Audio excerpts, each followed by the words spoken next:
এদিকে জুমার পরে রণক্ষেত্রে উত্তাল ঢাকার রাজপথ। এবার সরাসরি বিএনপি এনসিপি মুখোমুখি সংঘর্ষ, এজন্য নতুন যুদ্ধ শুরু। এবার বিএনপি সরকার পতনের ডাইরেক্ট ঘোষণা দিয়েছে এনসিপি। শেখ হাসিনার মতো শেষ রক্ষা পাবে না তারেক রহমানও। অন্যদিকে হাসনাত আবদুল্লাহকে কঠিনভাবে পিটিয়েছে পুলিশ।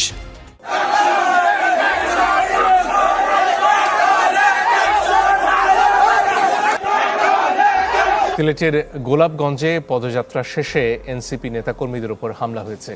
এতে হতাহত। হবিগঞ্জের পর এবার সিলেটে এনসিপির গাড়ি বহরে হামলা হয়েছে, আর এই জন্য বিএনপি ও ছাত্রদলকে অভিযুক্ত করেছেন দলটির নেতারা। নাহিদ ইসলামের অভিযোগ হচ্ছে যে আওয়ামী লীগ ঠিক যেইভাবে খালেদা জিয়ার গাড়ি বহরে হামলা করেছিল, ঠিক একইভাবে এনসিপির উপরে চড়া হচ্ছে বিএনপি ও তার অঙ্গ সংগঠনের নেতারা।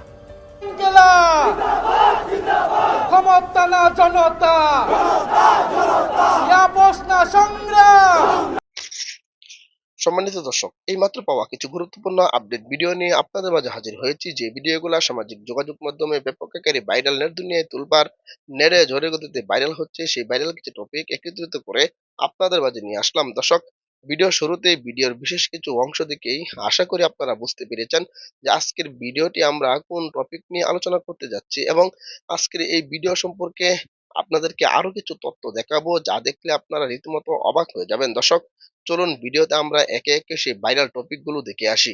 ভিডিওটি অবশ্যই শুরু থেকে শেষ পর্যন্ত দেখবেন। চ্যানেলে নতুন হয়ে থাকলে সাবস্ক্রাইব করে রাখবেন পরবর্তী ভিডিওর জন্য। একটি লাইক করে দেখতে থাকুন সম্পূর্ণ ভিডিওটি। এদিকে জুমার পরে রণক্ষেত্রে উত্তাল ঢাকার রাজপথ। এবার সরাসরি বিএনপি এনসিপি মুখোমুখি সংঘর্ষ, এজন্য নতুন যুদ্ধ শুরু। এবার বিএনপি সরকার পতনের ডাইরেক্ট ঘোষণা দিয়েছে এনসিপি। শেখ হাসিনার মতো শেষ রক্ষা পাবে না তারেক রহমানও। অন্যদিকে হাসনাত আবদুল্লাহকে কঠিনভাবে পিটিয়েছে পুলিশ।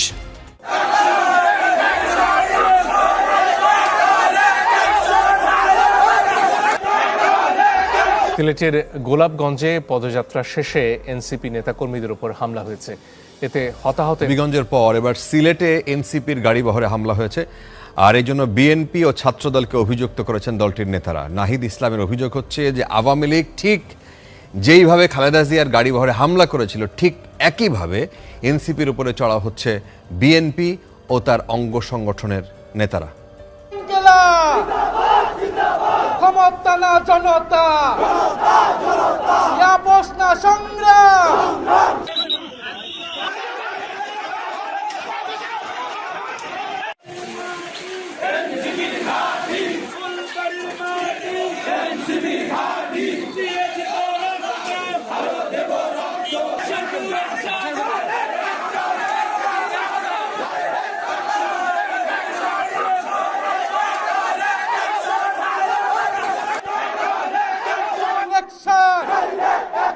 সন্ত্রাসীদের বিরুদ্ধে, চাঁদাবাজের বিরুদ্ধে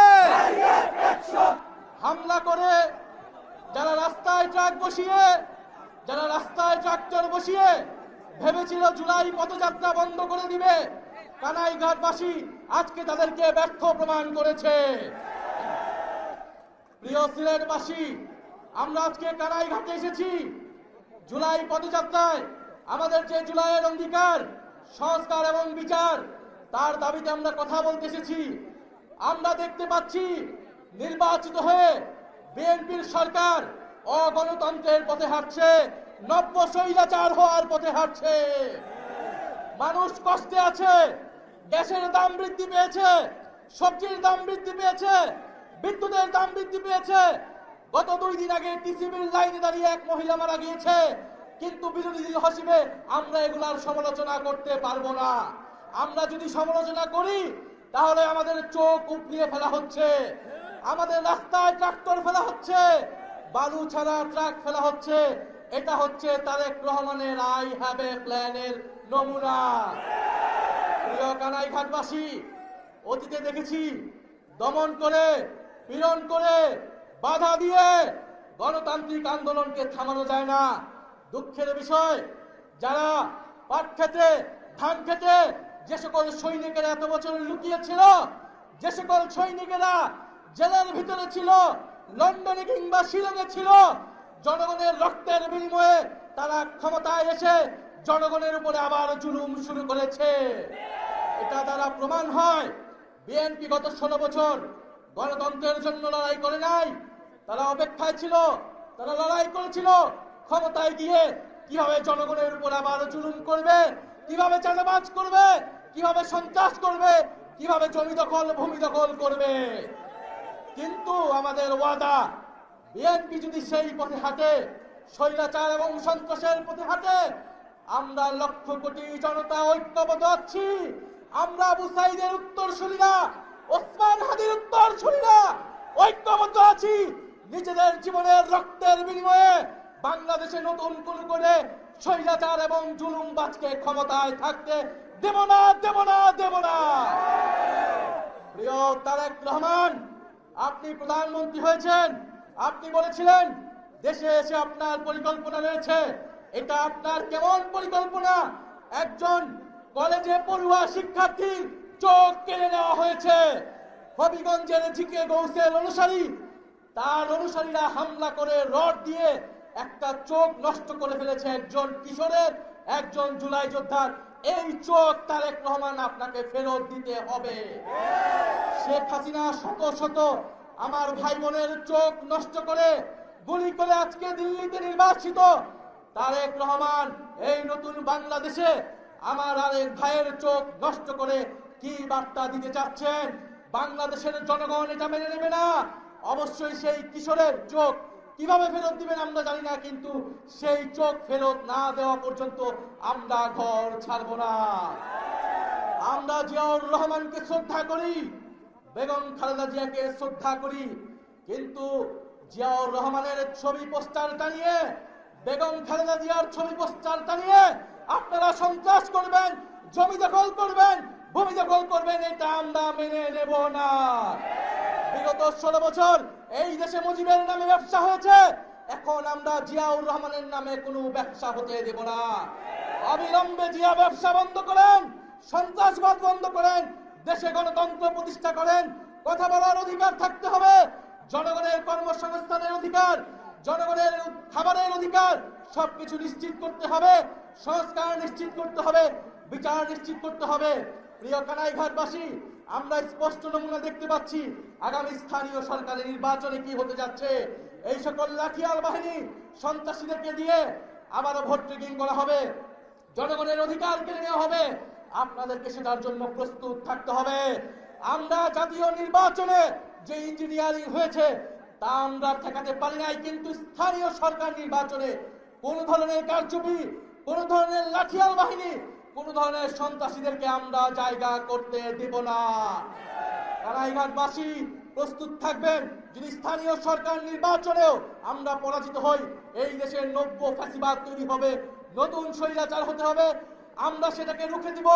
আগামী স্থানীয় সরকার নির্বাচনে আপনারা ভোট দিবেন, জনগণের পক্ষে, জনপ্রতিনিধির পক্ষে কথা বলবেন, শাপলাকলি এবং এনসিপির পক্ষে দাঁড়াবেন। প্রিয় কানাইঘাটবাসী, আপনাদের এই কানাইঘাটে আমরা একজন প্রার্থীকে সমর্থন দিচ্ছি, তিনি গোলাম বোরহানুদ্দিন ইউসুফ ভাইকে আপনারা সমর্থন দিবেন। তিনি কানাইঘাটবাসীর জন্য কাজ করবেন, সন্ত্রাসের বিরুদ্ধে, চাঁদাবাজের বিরুদ্ধে, দখলদারদের বিরুদ্ধে কাজ করে যাবেন। এবং সীমান্তে যে হত্যাকাণ্ড হচ্ছে, মাদকের যে কারবারি হচ্ছে, সব জায়গায় দলীয় প্রশাসক নিয়োগ দেওয়া হচ্ছে, এই দলীয়করণের বিরুদ্ধে আপনারা কথা বলবেন। প্রিয় কানাইঘাটবাসী, আবারও দেখা হবে। সিলেটের গোলাপগঞ্জে পদযাত্রা শেষে এনসিপি নেতাকর্মীদের উপর হামলা হয়েছে। এতে হতাহতের কোনো খবর মেলেনি। দলটির কেন্দ্রীয় নেতাদের অভিযোগ, সরকারি দলের মদদে তাদের কর্মসূচিতে বারবার হামলা করা হচ্ছে। ফের হামলা শিকার জাতীয় নাগরিক পার্টি এনসিপির গাড়ি বহরে। এবার সিলেটের গোলাপগঞ্জের কর্মসূচি শেষে কানাইঘাটের পদযাত্রায় যাওয়ার পথে দলের মুখ্য সমন্বয়ক সার্জিস আলমের গাড়ি বহরে হামলা হয়। এই সময় তার সাথে ছিলেন সংসদ সদস্য মাহমুদা মিতু। এরপর সেখান থেকে সবাই জড়ো হন সিলেট সার্কিট হাউসে। দলের কেন্দ্রীয় নেতাদের অভিযোগ, সরকারি দলের মদদেই তাদের পদযাত্রায় একের পর এক হামলা হচ্ছে। বিএনপির বিভিন্ন অঙ্গ সংগঠনের সন্ত্রাসীরা রড নিয়ে এসেছে, দা নিয়ে এসেছে, তারা গাড়িটাতে কিভাবে হামলা করছিল এবং ওই গাড়িতে আমাদের নারী এমপি ডাক্তার মাহমুদা মিতু তিনিও ছিলেন। আজকে 2 দিন ধরে তাদের সেন্ট্রালি কোনো ধরনের কোনো আওয়াজ নাই, তারা কাউকে বহিষ্কার করে নাই, কাউকে শাস্তির আওতায় আনে নাই, বরং তারা পুলিশকে নির্দেশনা। নাহিদ ইসলাম বলেন, অতীতে খালেদা জিয়ার গাড়ি বহরে যেভাবে হামলা হয়েছে একই কায়দায় তাদের বহরেও হামলা হচ্ছে।